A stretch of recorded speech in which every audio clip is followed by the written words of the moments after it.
A group of artificially bred panda cubs were put together last Monday for the first time since their birth in the city of Chengdu in southwest China's Sichuan provinces. The 14 panda cubs, born between July and September this year, are currently being raised in 2 delivery rooms in the Chengdu Giant Panda Breeding and Research Base. Among the 14 cubs, the eldest one, Meng Meng, is 4 times heavier than the youngest, Ya Yi. In fact, the two were born only 40 days apart. Mao Min, a keeper with the Chengdu Giant Panda Breeding and Research Base, said the eldest cub weighs a bit less than 4 kilograms and the youngest weighs only about 600 grams. The most dangerous period for the panda cubs is during their first 10 days, where they are most susceptible to diseases or may die from improper feeding. Panda cubs won't open their eyes until about 100 days after the birth.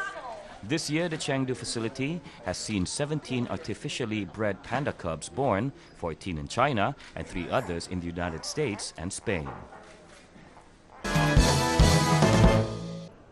Christie's held its first auction in mainland China as it looks to make inroads into the world's second largest art and antiques market. The London auction house put up 42 pieces under the hammer last Thursday. Highlights include a contemplative 1963 still life by Giorgio Morandi, Homme Assis by Pablo Picasso, 1969, and Andy Warhol's diamond dust shoes of 1980 till 1981.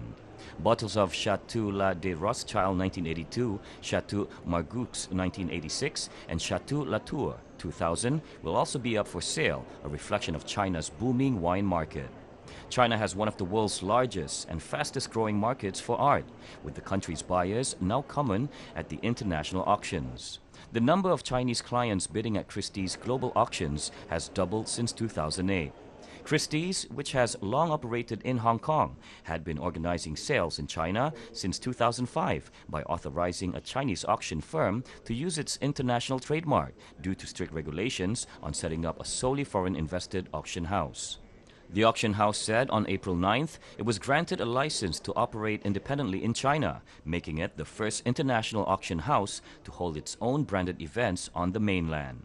Jonathan Stone, chairman and international head of Asian art at Christie's, thinks this is one of the most important steps for the company has taken in almost 250 years of history, is as important as arriving in America in the 1970s.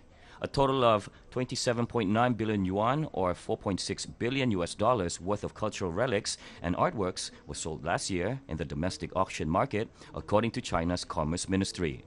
The population of millionaires in US dollar terms had reached 1.05 million in China by the end of 2012. According to the Hurun Research Institute, an art collection is among the top 5 investment choices of China's moneyed classes. Rebecca Catching, director of OV Gallery in Shanghai, says it is a status symbol for many of the Chinese who buy at auction. They can be basically anyone with money and who wants to show that they have a bit of status. And by buying on the, in auction, they can say, well, this work sold for, $2 million at auction. If their friends question their taste, they can say, well, it sold for $2 million at auction. Founded in London in 1766 by James Christie, Christie's has over 450 auctions every year worldwide. The company now has 53 offices in 32 countries and 10 sale rooms around the world, including in London, New York, Paris, Geneva, Milan, Amsterdam, Dubai, and Hong Kong. The auction house was at the center of controversy in 2009 when 2 bronze animal heads looted from Beijing's Old Summer Palace in 1860 were put up for auction in Paris. The animal heads were then owned by Pierre Berge, the partner of late French fashion designer Yves Saint Laurent. The 18th century dynasty bronze rabbit and rat heads had been part of the decoration of a water clock at the Summer Palace in Beijing, which was looted by French and British troops. The bronzes were eventually acquired by French billionaire François-Henri Pinault, who were handed back to China in June this year. Chinese people have a big taste of relics and less passion for modern art. This dragon and phoenix jars from beginning of the 1900 are in a side exhibition but not for sale. The new license for Christie's to hold auctions comes with restrictions that Chinese auction houses don't have. Christie's will not be allowed to sell cultural relics that predate 1911. The Chinese government considers them vital to their own cultural heritage. Fan Ganping, Director and Vice President of Shanghai International Commodity Auction Company and spokesman of Shanghai Auction Industry Association, said the government fears if the ban is lifted, there will be more graves robbery and culture relic smuggling. The auction includes works of both East and West, from Asian contemporary to European modern masters and American post-war and contemporary. A dragon boat race kicked off on the second sports game of Zhejiang province in East China on Tuesday morning. 17 teams from the coastal province gathered in Lanxi City, taking part in 200, 500, and 800 meters races. The team members were from different walks of life. A team member who is enjoying the scenery said this is his second time there for the event and it feels good to be in Lanxi, with its green hills and clear waters making picturesque landscape. The competitions immediately went underway with the races taking center stage. All the boats dashed forward along with drum beats in the background. Racing teams were divided in respective male and female categories, and both teams from Wenzhou City raced to first place in the 200-meter race. The second sports game of Zhejiang province, Dragon Boat Race, will close this Saturday. Most parents normally do everything they can to stop babies crying. But the aim of a traditional sumo ceremony in Japan is exactly the opposite, with infants coaxed to shed tears in hope that it will lead to a long and healthy life. Lots of festivals and ceremonies are held at temples and shrines across Japan every year to wish for the healthy upbringing of babies and children. While they all hold a deep meaning for those involved, it doesn't mean they have to be serious in nature. This is one such ceremony. It's called Crying Sumo and is being held at Tokyo's Irugi Shrine. The sumo wrestlers are acted out by members of the local community who are chosen based on their physical stature. Dressed in traditional costume, they hold babies in a ring in front of a referee who helps the wrestlers do everything possible to make the infants shed tears. The ceremony is arguably more fun for the parents than it is for the babies who take part. The babies were a bit frightened and were trembling as they were crying. Risako Yoshitani, the mother of a boy who took part, adds he cried a lot, so she thinks he repelled many evil spirits. While this is an old tradition, it's now being taken up by more and more shrines around Japan. The Irugi Shrine has been holding a ceremony for only the past 5 years, and the number of people taking part goes up every year. This year, 100 babies were taken into the sumo ring during 50 matches. Traditionally in Japan, there are many ceremonies for children so that they grow up healthy. Since babies cannot do sumo themselves, in this case, sumo wrestlers hold babies and imitate a sumo match, explains Tatsuhiro Takei, a businessman acting as a sumo wrestler. Without caring who wins or loses, as long as the babies cry well, we hope the baby will grow up healthy. While the matches are taking place, traditional prayers are also held for the children inside the shrine.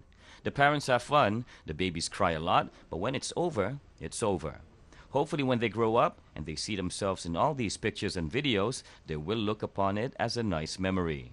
The thinking behind this bizarre ceremony is that it gives children the chance to show God how well they can cry. Since way back it is said that a baby's cry is innocent and purifying. Yoshimi Morita, Irugi Shrine priest, said they believe that letting God hear these cries will help the babies grow up strong and healthy. There is a National Association of Crying Sumo, which assists shrines in finding referees for the event. Referees are often university students like Takako Izumi, a biology student at Tokyo University who was contacted through his local Rakugo club. Izumi says some babies won't shed tears, no matter how much is done to try to frighten them. The babies that don't cry just don't cry. No matter what, 70% start crying as soon as they are handed over to sumo wrestlers. They say it's healthy to laugh, and in Japan, they clearly think it's also healthy to cry.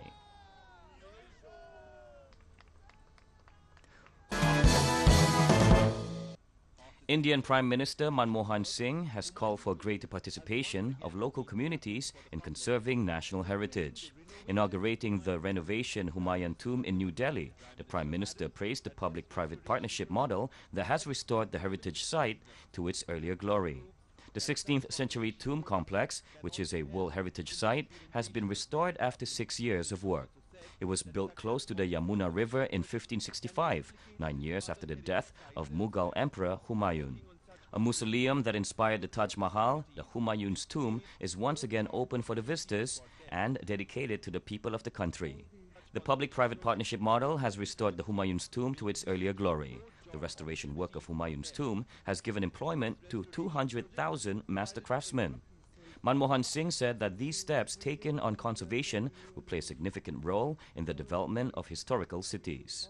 He said if the conservation work is carried out with the help of the local people, then it will give more employment opportunities.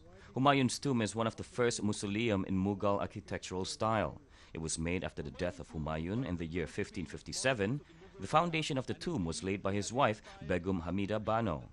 The octagonal-style building got a place in the World Heritage Site of UNESCO due to its unique architectural style. This old radio turned yellow with the passing of time. It is the first home appliance that Korea had exported. This black and white TV in a cabinet is a symbol of the age when the Korean economy was growing dramatically. At the time, it was quite common that only one or two families owned a TV in each neighborhood. So the villagers would often gather at a television owner's house to watch TV. From a decades-old magnetic telephone to a made-in-Japan turntable, this man, who had majored in electronic engineering, collected the old home appliances for some 40 years. Choi Dal-yong, a contributor, said the villagers were poor and ignorant. Many people told him to throw them away. He found broken ones and fixed them. Since its opening in 1972, this barbershop operated in Gyumho-dong, Seoul for 40 years. A worn-out rusty bicycle and a black ledger book are on display in the museum. The relics represent the turbulent ages Korea went through. Park Hyun-suk, Cho's wife, said her husband said these things could be relics for the future generations and they should not be thrown away. The 800 items contributed by two citizens will be put up on display at the Seoul Museum of History until the end of March next year. It takes a security card to open this thick steel door. Inside, a job application review process is in full swing. The company is looking to recruit only 300 people, but 45,000 have applied. It will take 2 weeks for 10 members of the Human Resources team to look through all the applications. Some companies saw their online hiring sites crash as applicants overloaded their servers. As such, a number of companies have extended their job application deadlines. Competition is tough enough that it's setting new records. The hiring competition rate for an affiliate of Hyundai Motor Group stands at 200 to 1, and for KT, it's 150 to 1. Samsung started accepting job applications recently, expects to see about 70,000 job seekers, much higher than last year's figures. Competition for jobs has grown fiercer as public corporations and financial institutions cut down on hiring employees due to poor performance. Lee Guang-seok, CEO of Incrude, said many people try again and again since large conglomerates don't have many job openings. This is fueling competition. It is estimated that 1 million college graduates will be looking for jobs this fall.